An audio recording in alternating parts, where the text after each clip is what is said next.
अस्सलाम वालेकुम। मुझे क्लियर करते हैं कि आवाज़ सही आ रही है? तो शुरू करते हैं।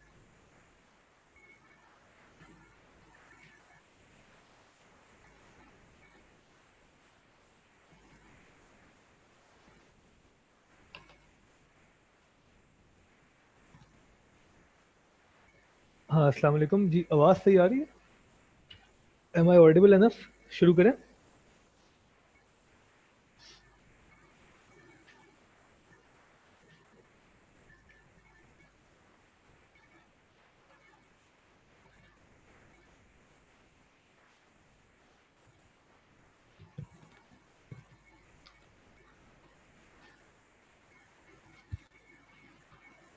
जी, हेलो।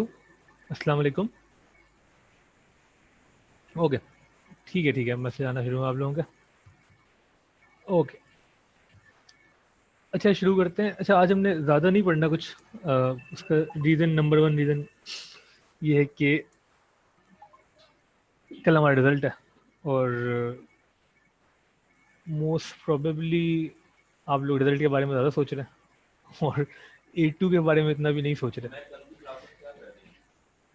अभी जो बात करनी है हमने वो उसमें इम्पोर्टेंट ये है कि पहले तो रिजल्ट को डिस्कस कर लेते हैं, तरह सब फिर हम शुरू करते हैं।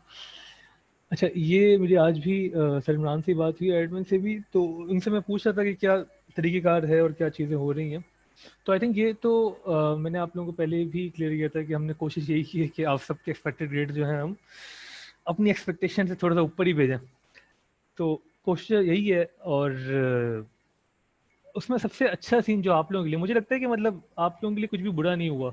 क्यों नहीं हुआ? मतलब मैं मतलब एक ये कह सकते हैं ट्रॉमाटाइज हो गए थोड़े से इमोशनली के घर पे बैठे हुए, और वो अलग कहानी है सारी। लेकिन बुरा इस सेंस में मैं कह रहा हूँ कि आप लोग जो हैं वो अ, आपका जो रिजल्ट है वो एएस का काउंट नहीं हो रहा, ठीक है ना? आपको पता है ना, जो A2 का रिजल्ट होगा आपका, वही वही फाइनल रिजल्ट होगा।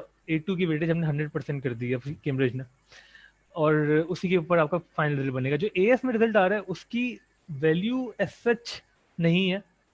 हाँ, ये है कि आपको ये समझ आ जाएगा कि आपके कॉलेज और कैम्ब्रिज के हिसाब से क्या एक्सपेक्टेड ग्रेड है, but that doesn't really matter. If मतलब you can things turn around आराम से, क्योंकि पूरा 100% अभी आपके हाथ में। uh, हाँ, इसमें मुश्किल ये हो सकता है कि A2 generally is tougher than as for any subject, और इकोनॉमिक्स में खास तौर पे।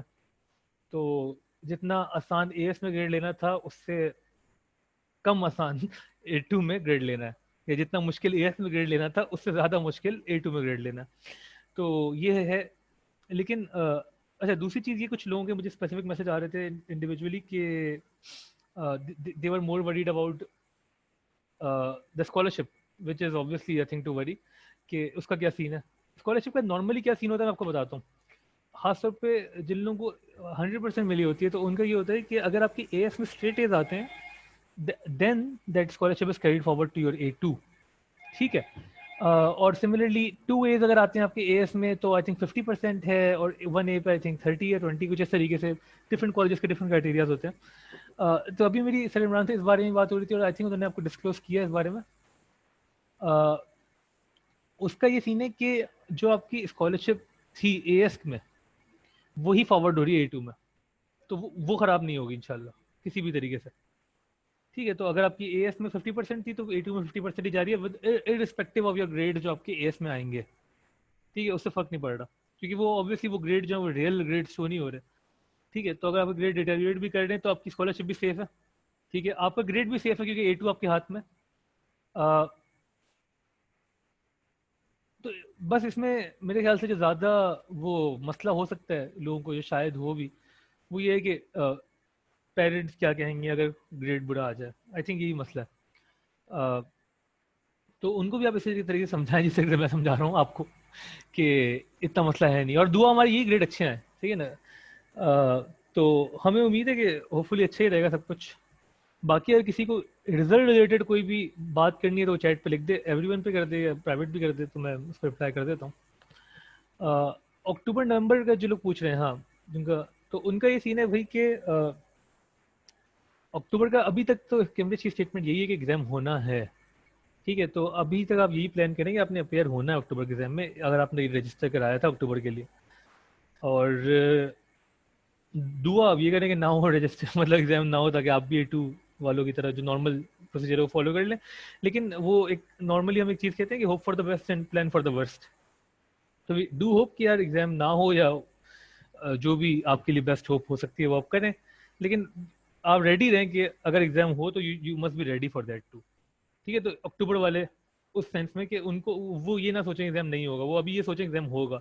मिड सितंबर तक आपको सब समझ में आ जाएगा एग्जाम होगा या नहीं होगा।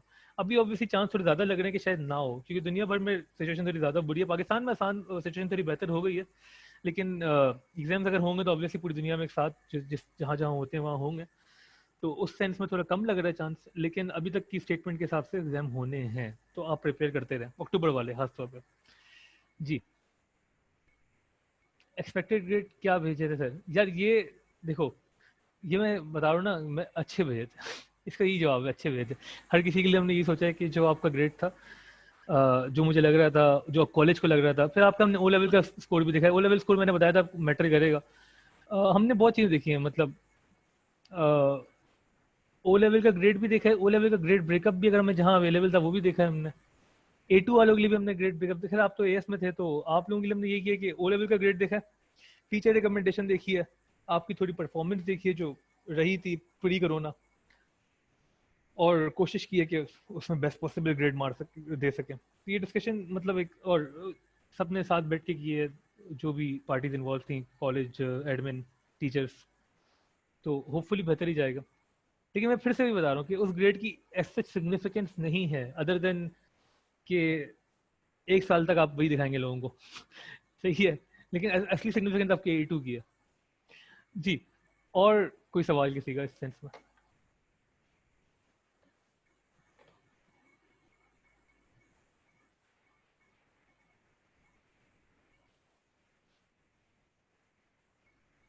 अक्टूबर में कितने लोग दे रहे हैं यहाँ पे? अक्टूबर में एग्जाम कौन कौन दे रहा है? अलिशबा आपका पता है मुझे, अलिशबा के अलावा और कोई दे रहा है अक्टूबर में एग्जाम?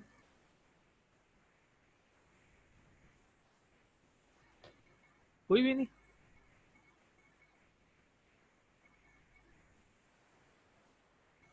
ठीक है, सही। अच्छा फिर सही है दिन। तो हम थोड़ा बहुत पढ़ेंगे आज, अब जब चाहे मुझे रोक देगा। अच्छा मैं एक चीज़ और बता दूं कि A2 नॉर्मली जब हम स्टार्ट करते हैं ना पढ़ाना, नॉर्मली वो रिजल्ट के बाद ही करते हैं सही से। ठीक है, तो जो हमारे तरीकेकार होता है, हम रिजल्ट के बाद A2 स्टार्ट करते थे। अभी तो सिचुएशन ऑब्वियसली डिफरेंट है, तो हम लोगों ने जुलाई में ही, जून के एंड में जुलाई में स्टार्ट कर दी क्लासेस, और हमने स्लो स्लो लेके चले हैं अभी तक काफ़ी हद तक, ताकि आप ज़्यादातर, क्योंकि मकसद सिर्फ यही था कि आप कंफर्टेबल हो जाए इस वे ऑफ लर्निंग में। इसमें बहुत सारी प्रॉब्लम्स भी बीच में आई हैं, अभी भी चल रही हैं कुछ प्रॉब्लम्स, इंटरनेट की, इलेक्ट्रिसिटी की। कोशिश यही है कि वो उनको कवर किया जाए, और किया है काफ़ी हद तक जितना हम पॉसिबल है। अ, अभी ये है कि अब यहाँ पे स्टैंड बाय जनरेटर है, तो होपफुली अगर लाइट भी गई तो हम उसके साथ कनेक्ट कर देंगे। इंटरनेट आई थिंक इतना नॉर्मल अब चल रहा है कि मसला है नहीं कोई। ठीक है। बाकी ये है कि अगर आप लोगों की पुरानी क्लासेस मिस हुई हैं, और उसमें आप ये कर लें कि जो रिकॉर्डेड लेक्चर है उनको देख लें, उसके बावजूद भी कोई मसला है तो मेरी मेरी कोशिश होगी कि हम रिवीजन कुछ हद तक कर सकें। ठीक है, तो आहिस्ते आहिस्ते चलना है, कोई टेंशन नहीं लेनी, कोई मसले की बात नहीं है। और बस जो मैं कह रहा हूँ साथ साथ उसको स्लोली करते रहें। क्वेश्चंस जो आपको मिल रहे हैं उनको अटेम्प्ट करें। देखिए मेरा शुरू से ना जो तरीका रहा इकोनॉमिक्स में वो ये रहा है कि मैं आपको चीज़ें वो देता हूँ जो मुझे पता है कि आपके लिए मुश्किल है, और आपको लगेगा कि आप नहीं कर सकते शायद पहली ग्लांस पे। ठीक है, और मैं चाहूँगा कि आप वो करने की कोशिश करें, और आप उस प्रोसेस में बहुत सीखते हैं। जब आपको लगता है मुझे नहीं आता, और फिर जब एक दो हफ्ते के अंदर आपको लगता है कि नहीं मुझे ये चीज़ आ गई है, तो मैं उस प्रोसेस पे काम करना चाह रहा हूँ सिर्फ। ठीक है, क्योंकि ये इंपॉर्टेंट है। आपको कभी भी फुली रियलाइज नहीं होगा कि आपको कब आती है कोई चीज़ या नहीं आती। ठीक है, तो क्वेश्चंस आप करें, ज़रूर करें। और वो जो अब आप लेने आएंगे तो अपने चेक द आंसर्स भी ले जाएगा, देखिए उसमें कितने मार्क्स आ रहे हैं, उसमें क्या गलती हैं, उसको देखते रहें। AS ग्रेड से रिलेटेड एक चीज़ और कि अगर किसी के पेरेंट्स को ज़्यादा मसला हो रिजल्ट से, तो आप चाहें तो मेरे से डायरेक्ट बात करवा सकते हैं। ठीक है, ये मैं हर साल ही करता हूँ, इस साल भी कर लेंगे। लेकिन मेरी आप लोगों के लिए स्पेसिफिकली ये है कि मुझे, मतलब मैं क्लियरली बता रहा हूँ कि आप लोगों को टेंशन होनी सिर्फ तब चाहिए जब आप A2 सही से नहीं पढ़ रहे, क्योंकि आपका A2 जो है 100% वेटेज है उसकी, AS की 0% वेटेज, आपका एक्चुअल जो ग्रेड बनेगा वो A2 पे बनेगा, ये क्लियर होना चाहिए आप सबको, ठीक है। तो that's pretty much it.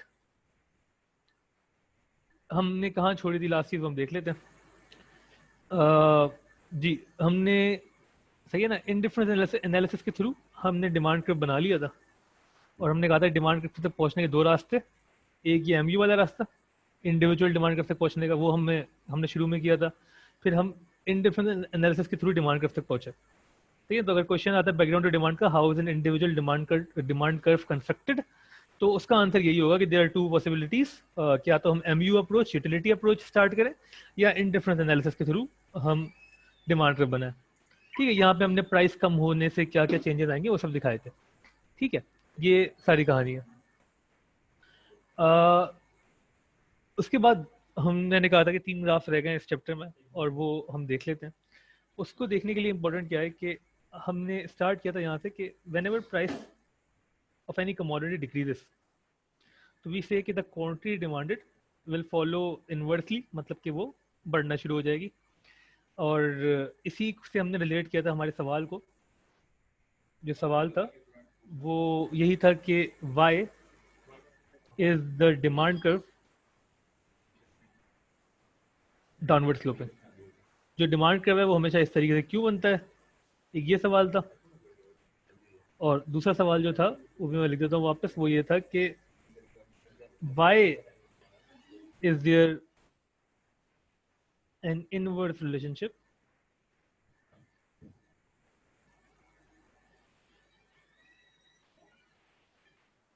between price and quantity demanded। अच्छा, ये दोनों सवाल ना एग्जैक्टली सेम है, मतलब इनका जवाब सेम होना चाहिए, क्योंकि इनवर्स रिलेशनशिप है, इस वजह से डिमांड कर्व डाउनवर्ड स्लोपिंग बनता है। बात समझ में आई? इनवर्स रिलेशनशिप है इसलिए डिमांड कर्व डाउनवर्ड स्लोपिंग बनता है।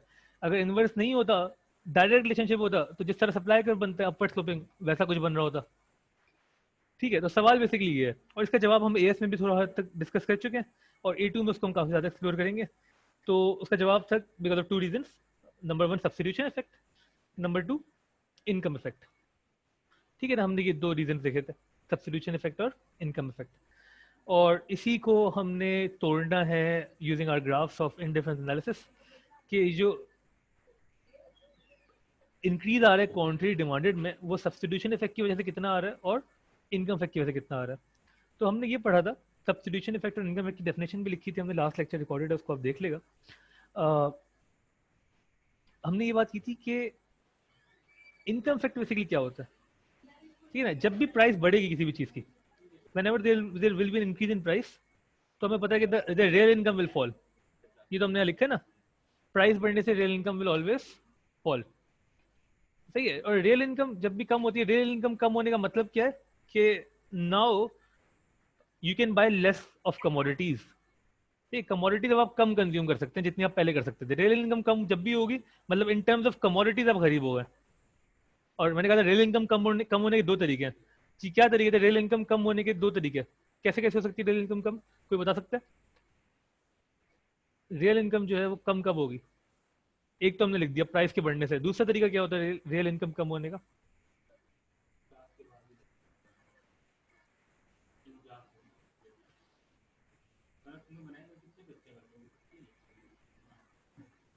इनकम कम होना, एग्जैक्टली मुनाहिल, थैंक यू, ठीक है। तो दूसरा होता है इनकम कम होना, ठीक है। जब मनी इनकम कम होगी तब भी आप कम चीजें खरीद सकते हैं। कमोडिटीज की टर्म्स में सोचना है, जब मैं कम चीजें खरीद सकता हूँ, मेरी रियल इनकम कम हो रही है। रियल इनकम कम कब होगी? जब तो महंगाई हो जाए, मैं कम चीजें खरीद सकता हूँ, या मेरी अपनी इनकम कम हो जाए, तो ये महंगाई वाला रीजन है, प्राइस बढ़ गई, ठीक है। तो जब भी प्राइस बढ़ती है, आपकी रियल इनकम कम हो गई, तो obviously quantity demanded will fall, and this is called the income effect, ठीक है ना। रियल इनकम इफेक्ट भी कह सकते हैं इसको आप, इनकम इफेक्ट। इनकम इफेक्ट ये होता है कि because when ever the prices increase you can bye less of each, तो देयर इज ऑल, जिस वजह से नेगेटिव रिलेशनशिप है, प्राइस के बढ़ने की वजह से क्वांटिटी विल फॉल, या वाइस वर्सा। प्राइस अगर कम हो रही है तो आप इन टर्म्स ऑफ कमोडिटीज अमीर हो रहे हैं, मतलब अगर महंगाई की जगह सस्ताई होना शुरू हो जाए, पैसे चीजों की प्राइसेस कम होना शुरू हो जाए, तो then with the same given income you can buy more of each. ये बात समझ में आ रही है ना? प्राइस लेवल जब भी कम होगा then real income would start to rise. And जब real income बढ़ेगी तो obviously quantity demanded of everything will start to rise. Everything नहीं, उसके ऊपर डिस्कस करते हैं, लेकिन most of the things will start to rise. With more income you can buy more of everything. ठीक है, तो ये इनकम इफेक्ट होता है. ये बता रहा है कि भाई इनवर्स रिलेशनशिप क्यों है. ठीक है, किसी को मसला है यहाँ तक इनकम इफेक्ट में? कोई मसला नहीं है तो ओके लिख के भेज दो बेटा जी. अगर कोई मसला तो बता दो, नहीं है तो ओके लिख के भेज दो. मुझे इससे समझ में आता है कि आप लोग सुन रहे हैं. जी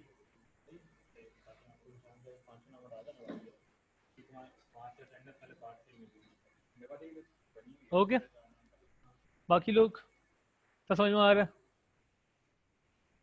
ठीक है, बेहतरीन. तो इनकम इफेक्ट बेसिकली ये होता है. सब्स्टिट्यूशन इफेक्ट भी भाई उसी सवाल का जवाब है कि भाई इनवर्स रिलेशनशिप क्यों है, क्योंकि सब्स्टिट्यूशन इफेक्ट इन प्ले होता है. सब्स्टिट्यूशन इफेक्ट क्या होता है कि जब भी किसी एक गुड की प्राइस चेंज होती है ना, तो सिर्फ वो चेंज नहीं होती प्राइस, उसकी price with respect to other goods, other similar goods, other substitutes also changes. Similar goods की हमने सबसे आसान एग्जांपल जो हमारे ध्यान में पहली आती है वो है पेप्सी, कोका कोला. ये हमने यहाँ पे दी थी ट्रेन और बस. हमने कहा भाई कि कराची से लाहौर जाना है, आपके पास दो ऑप्शन है, ट्रेन या बस, दोनों से जा सकते हैं. अगर ट्रेन का टिकट थोड़ा महंगा हो रहा है तो यू नो कि यार बस का टिकट रिलेटिवली सस्ता लगना शुरू हो गया आपको. बात समझ में आ रही? जब पेप्सी की प्राइस अगर बढ़ना शुरू हो गई तो कोक जो है वो रिलेटिवली सस्ती लगना शुरू हो जाएगी आपको, कोक की प्राइस चेंज ना भी हो. ठीक है, क्योंकि वो एक सब्स्टिट्यूट है, तो उसकी जो प्राइस है वो आपको लगेगा कि रिलेटिवली सस्ती हो गई है. तो सब्स्टिट्यूशन इफेक्ट ये कहता है कि प्राइस ऑफ ए जब बढ़ेगी तो demand for B will start to rise, given that A and B are substitutes. अगर ए और बी सब्स्टिट्यूट्स हैं तो ये होगा. ठीक है, पेप्सी की प्राइस बढ़ेगी तो कोका कोला की डिमांड बढ़ना शुरू हो जाएगी, क्योंकि लोगों को लगेगा ये सस्ती है. तो eventually the quantity demanded for A will fall. A क्या था? पेप्सी की प्राइस बढ़ी, लोग कोका कोला पे शिफ्ट हो गए, तो पेप्सी की क्वांटिटी डिमांडेड कम हो गई. यही ना मतलब कि हम डायरेक्ट बोलते थे प्राइस बढ़ने से क्वांटिटी कम होती है. सही है, ये हमने उसके बीच में एक स्टेप बना दिया समझाने के लिए क्यों हो रही है कम. हम बोलते थे प्राइस बढ़ने से क्वांटिटी डिमांडेड कम हो रही है, और अब हमने बीच में ये एक चीज ऐड करके दिखा दिया भाई क्यों हो रही है कम. तो ये हमारा सब्स्टिट्यूशन इफेक्ट है.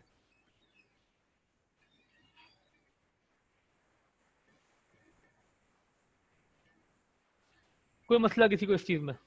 कोई कंफ्यूजन है? पूछ लो. सब्स्टिट्यूशन इफेक्ट क्या होता है, इनकम इफेक्ट क्या होता है, ये दोनों क्लियर है सबको? ठीक है ना, दोनों में यही हो रहा है, प्राइस के बढ़ने से eventually quantity demanded is decreasing. ठीक है ना, यहाँ पे भी यही हो रहा था रियल इनकम वाले तरीके से भी, बस हमने उसको और एक्सप्लोर किया क्यों हो रहा है. जी, किसी को मसला इस चीज में? सब क्लियर है? किसी कोई भी गुड महंगा होता है तो लोग कम क्यों खरीदते हैं? दो रीजन से, इनकम इफेक्ट और सब्स्टिट्यूशन इफेक्ट. सही है, बाकी ओके लिख के भेज दें. बाकी लोग भी सबने भेज दिया, आई थिंक काफी लोगों ने भेज दिया. जो बाकियों को समझ में आ रही है चीजें, जी ओके लिख के भेज दें यार, अगर समझ में आ गया. नहीं तो मुझे बता दें, कोई मसला तो बता दें. यहाँ तक कोई कंफ्यूजन तो पूछ लें.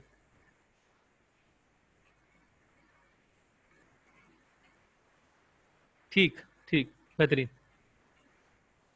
ओके, तो अब ये जो इनकम और सब्स्टिट्यूशन इफेक्ट हमने देखा है, इसको हमने तोड़ना है. कैसे तोड़ना है वो हम देखते हैं.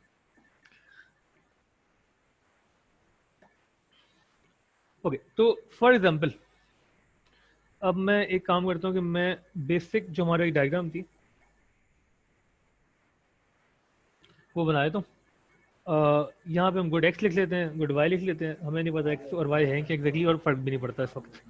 ठीक है, तो हम एक काम करते हैं कि पहले हम एक बजट लाइन बनाते हैं, इसको हम बी नोट बोलते हैं. ठीक है, और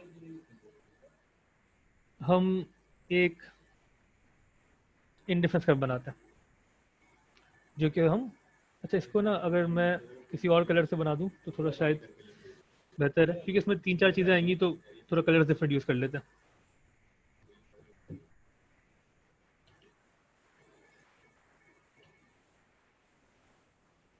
जी, ये हमारा इंडिफरेंस कर्व है.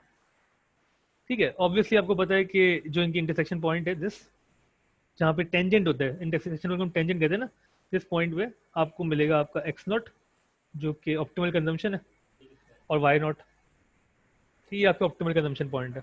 ये तो हम सबको आता है ना, ठीक है। अच्छा, इसमें वाई नॉट इतना इंपॉर्टेंट नहीं है, क्योंकि इस वक्त जो मैं पढ़ना चाह रहा हूँ वो क्या है, मैं पढ़ना चाह रहा हूँ एक्स के लिहाज से, वाई के लिहाज से भी आप वही काम कर सकते हैं, ठीक है। तो एक के लिहाज से हम पढ़ लेंगे, दूसरा हमें समझ में आ जाएगा। तो अगर हमारा टॉपिक ये है कि अगर प्राइस ऑफ एक्स कम हो रही है जी, इस डायग्राम में क्या चेंज आएगा जब प्राइस ऑफ एक्स कम होगी?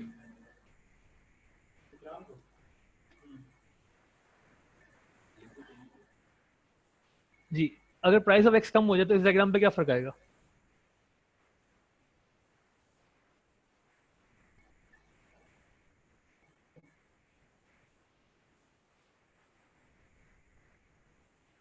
Units of x will increase, quantity increase, हाँ क्वांटिटी इंक्रीज तो होनी चाहिए, बिल्कुल सही है, यूनिट्स इंक्रीज होने चाहिए, लेकिन इस डायग्राम पे क्या फर्क आएगा? इस डायग्राम में दो चीजें, बजट लाइन और इंडिफरेंस कर्व, क्या फर्क आएगा?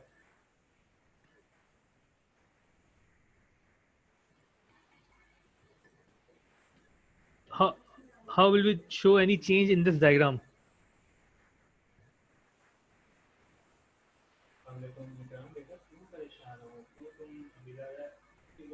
जी, पिवट, बिल्कुल सही, पिवट होगा, और पिवट होके इस तरीके से पिवट होगा कि हमें पता चले कि अब now we can buy more of X, ठीक है।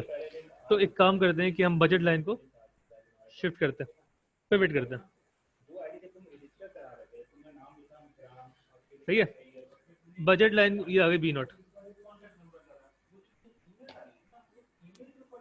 ये बात समझ में आ रही है बेटा? मैं इसको वापस बता देता हूँ, रुको। हमने क्या किया, हमने बजट लाइन को कर दिया सिर्फ पिवट, एक सेकेंड जी, ये आ गई बी नॉट बजट लाइन। और जब बजट लाइन नहीं आ गई है तो हम इंडिफरेंस कर्व तो हमने पहले डिस्कस किया था कि हम जितने चाहे बना सकते हैं, तो हम एक और बना देते हैं I1, ठीक है। और ये जो इनका इंटरसेक्शन पॉइंट है, यहाँ से हमें मिल जाएगी क्वांटिटी, इतना तो हमें आता है ना, हमने ये तो हम सबको आता है। यहाँ तक किसी को मसला, और हमें पता है कि प्राइस कम होने से क्या हुआ, क्वांटिटी बढ़ गई है, ठीक है, ये हम इस डायग्राम पे शो कर सकते हैं। यहाँ तक किसी को कोई मसला?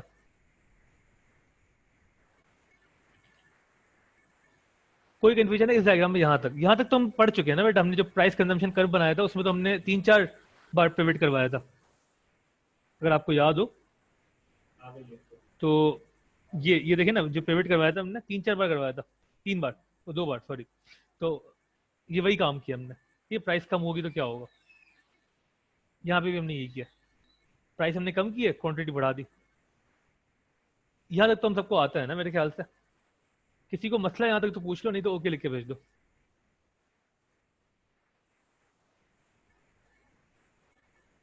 यहाँ तक कोई कंफ्यूजन है पूछ लो बेटा, वरना ओके लिख के भेज दो सब।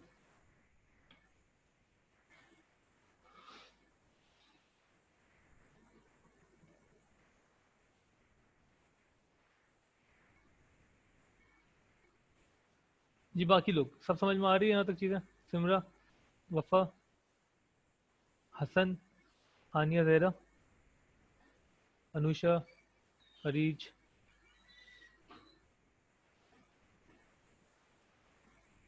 ओके, सही है। तो अब हमने बेसिकली करना क्या है, हम ये कह रहे हैं कि यार ये जो इंक्रीज आया है एक्स नॉट से x1 का, ये इंक्रीज दो वजह से आया है। कौन सी दो वजह? वही, एक इनकम इफेक्ट और एक सब्सटीट्यूशन इफेक्ट, ठीक है।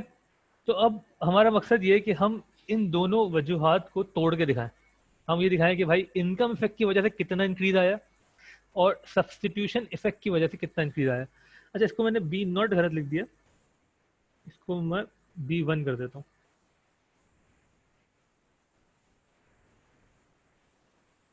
ठीक है। तो वो तोड़ने का तरीका क्या है, ये इंपॉर्टेंट है, और इसमें ये डायग्राम्स थोड़ी सी गंदी भी हो जाती हैं जी। अब इसको समझेगा आप, हम बेसिकली करेंगे क्या, ये इंपॉर्टेंट है। हम यहाँ से एलिमिनेट करेंगे इनकम इफेक्ट को।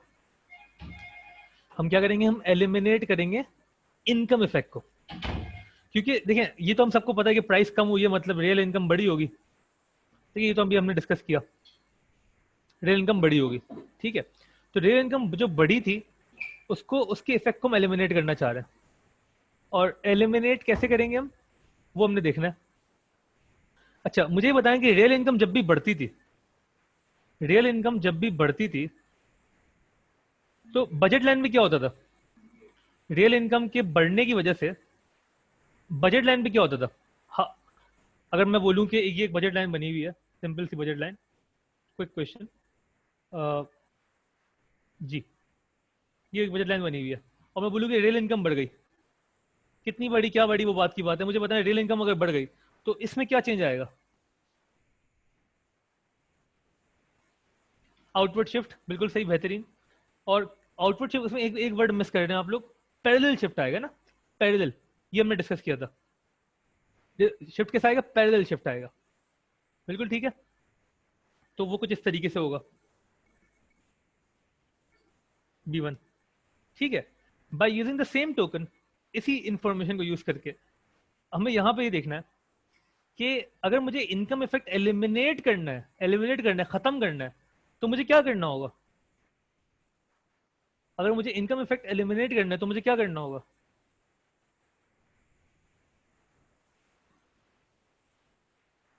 B1 रिमूव, हाँ रिमूव तो करना होगा, किस तरीके से, किस तरीके से? इस तरीके से ना। अगर इनकम इफेक्ट है मैंने इंक्लूड किया, रियल इनकम बढ़ना मतलब इनकम इफेक्ट, वो इंक्लूड किया तो मतलब पैरेलल शिफ्ट आ रहा है आउटवर्ड्स। और अगर मैं खत्म करूं, मैं बोलूं B1 से मुझे खत्म करना है इनकम इफेक्ट को, तो मैं क्या करूंगा?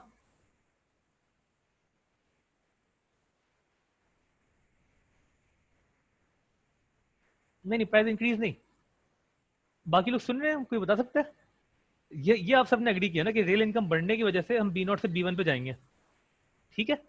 अब मैं बोलूं अगर रियल इनकम कम हो रही है, एलिमिनेट करने का मतलब ये है ना कि हमने रिवर्स कर दिया उसको, रिवर्स कर दिया। रियल इनकम अगर कम हो रही होगी तो क्या होगा?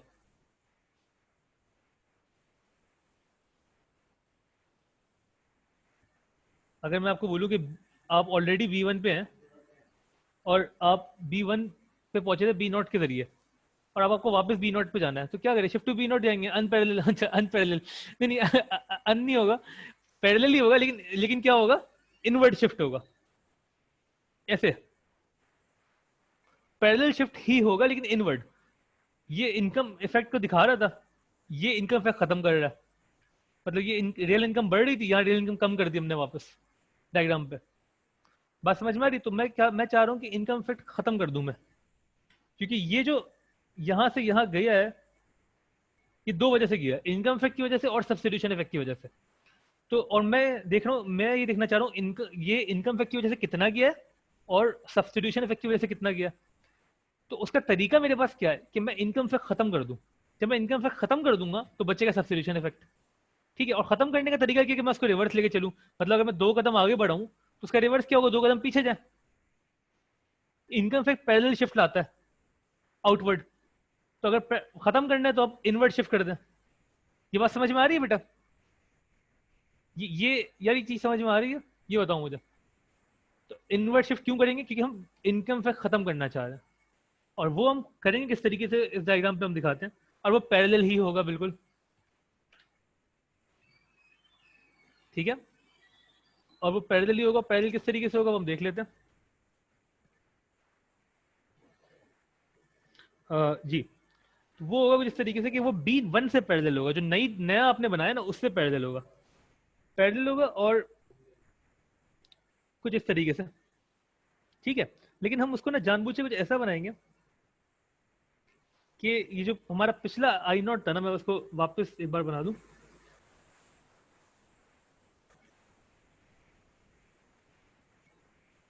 एक सेकंड, ये एक सेकंड का यहाँ पे, जी, हम इसको इनवर्ट इस तरीके से शिफ्ट करेंगे कि कुछ इस तरीके से, सही है। और उसका हमने ख्याल ये रखना है कि वो पिछले वाले जो इंडिफरेंस कर्व है उससे पैरेलल हो, वो सॉरी उसकी टेंजेंट हो, कुछ इस तरीके से। तो इसको मैं ज़रा सा साफ करने की कोशिश करता हूँ, एक सेकंड रुकेगा। टैबलेट पे बहुत ही मुश्किल हो रहा है ये, लेकिन मैं एक काम करता हूँ, दोबारा बनाता हूँ डायग्राम स्टार्टिंग से। तो मैं ताकि वन बाय वन आपको स्टेप भी समझ में आ जाए, रिवाइज हो जाए, हमने किया क्या शुरू से हम देख रहे हैं। ये हमारा इनिशियल बजट लाइन थी बी नॉट, ठीक है, और प्राइस हमने कम किया एक्स की, यहाँ एक्स था, यहाँ वाई, ठीक है, और हमने इनिशियल इंडिफरेंस का बनाया आई नॉट। इसको हम कुछ इस तरीके से बनाएंगे कि यहाँ पे सारा मसला है गंदगी का, जो डायग्राम का जो मैंने कहा था ना,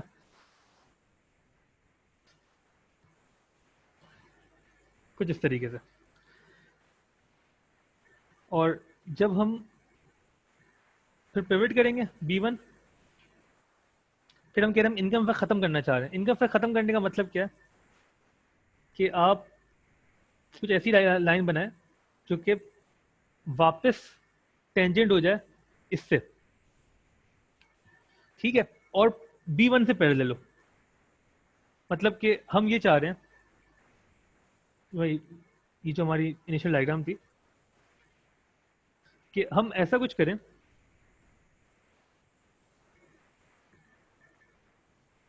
कि जो नई बजट लाइन हो, B1A कह लेते हैं इसको, वो इस बजट लाइन से पैरेलल हो और पहले वाले कर्व को टेंजेंट हो, कुछ इस तरीके से, कुछ हद तक।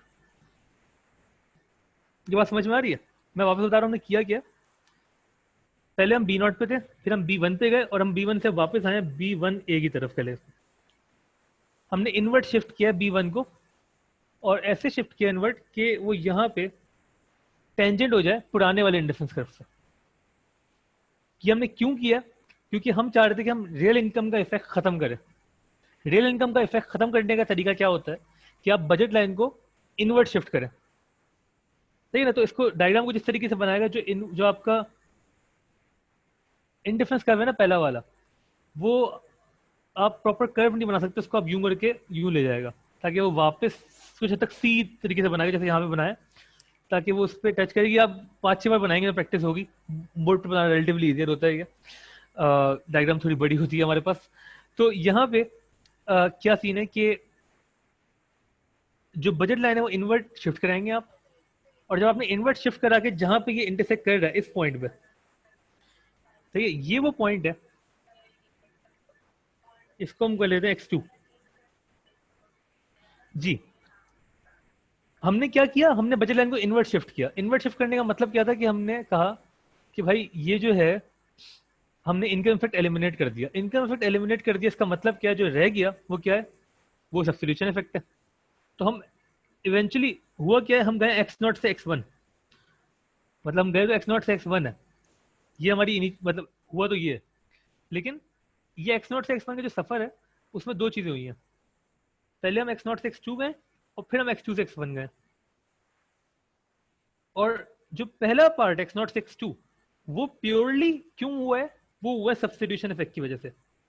क्यों? क्योंकि हमने इनकम इफेक्ट एलिमिनेट कर दिया, और जो बाकी का पार्ट है वो हुआ है इनकम इफेक्ट की वजह से, क्योंकि ऑब्वियसली वो एड अप होकर टोटल फाइनल पहुंचा है।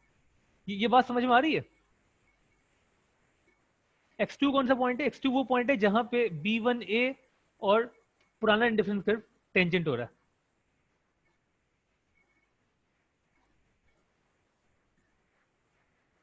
ठीक है, ये बात समझ में आ रही है बेटा? किसी को कंफ्यूजन है पूछो, उसको रिवाइज करता हूँ।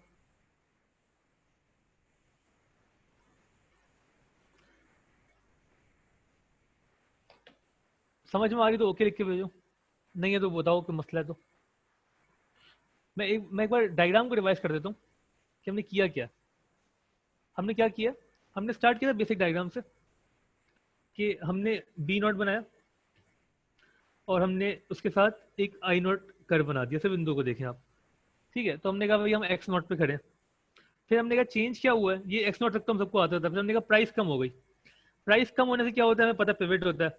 तो हम B0 से हम चलेगा B1 पे, पिवट हो गया, ठीक है। और फिर हमने कहा अच्छा ये यहाँ पे टच हो रहा है, तो वो X1 पे आ रहे हैं हम फाइनली। तो ये हमने डिसाइड किया सही, हमारा जो टोटल सफर है वो X0 से X1 का हो रहा है। यहाँ तक हमने अग्री किया। फिर हमने कहा कि हम इसमें जो दो चीजें हो रही हैं, ये इंक्रीज जो आ रहा है एक्स नॉट से एक्स वन का, इसमें दो रीजन है, एक इनकम इफेक्ट और एक सब्स्टिट्यूशन इफेक्ट। सही है, उनको अलग अलग देखने के लिए आपके पास तरीका क्या है कि आप एलिमिनेट करें इनकम इफेक्ट को। इनकम इफेक्ट एलिमिनेट करने का तरीका क्या है कि बजट लाइन को वापस इनवर्ट शिफ्ट करें पैरेलली। और कौन सी बजट लाइन को, जो नई बजट लाइन थी B1 को, उसको इन्वर्ट शिफ्ट करेंगे आप पैरेलली।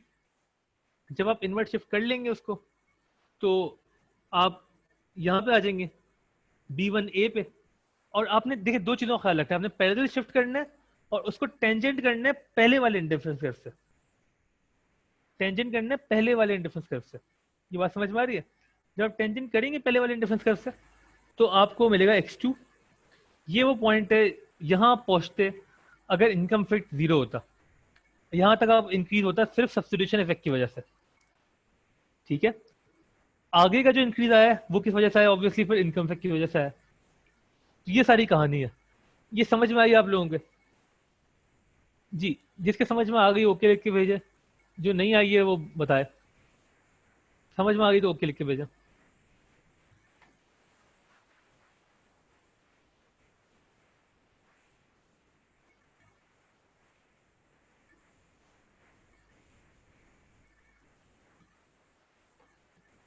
x2 टेंजेंट है आई नॉट से। x2 टेंजेंट आई नॉट से, मैं कह रहा हूँ ना।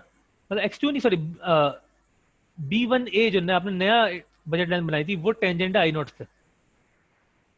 आई नॉट से दो चीजें टेंजेंट है, एक तो इनिशियल B0, ये सही है, फिर B1A, ये वाले। एक्चुअल में तो क्या हुआ, एक्चुअल में आप कहाँ पहुंचे? x1 पे ही पहुंचे, क्योंकि आप यहाँ थे B0, B0 से आपका B1 I1 करवाया गया, तो आप x1 पे पहुंच गए। कहानी x1 पे खत्म थी, लेकिन हम उसके बैकग्राउंड पे जा रहे हैं कि x1 तक पहुंचने के बीच में क्या क्या हुआ। क्या क्या हुआ? एक इनकम इफेक्ट हुआ, एक सब्स्टिट्यूशन इफेक्ट हुआ, तो उनको अलग अलग किया हमने। जी, सबको क्लियर है? जिसको कोई कंफ्यूजन है पूछ लो। जी, जिन लोग ओके नहीं बोल रहे, हबीबा, अनुषा, हानिया जहरा, शामिर, हाजिक।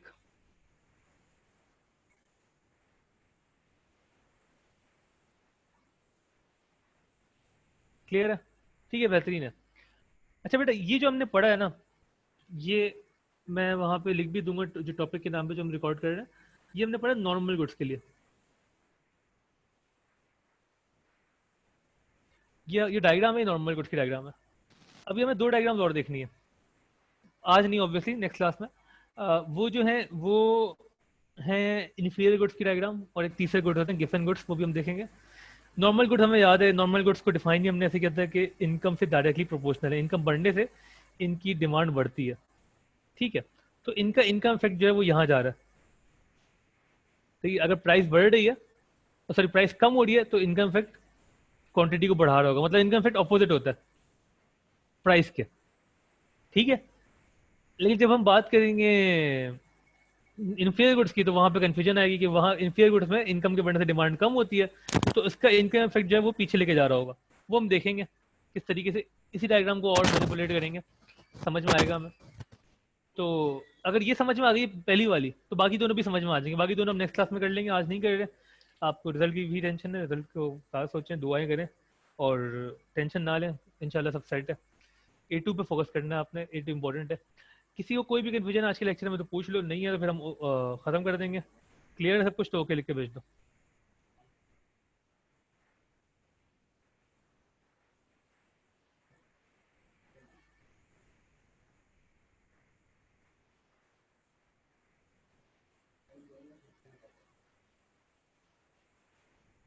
ठीक है फिर, ओके। तो ये हम खत्म कर रहे हैं क्लास को। ओके, अल्लाह हाफिज़।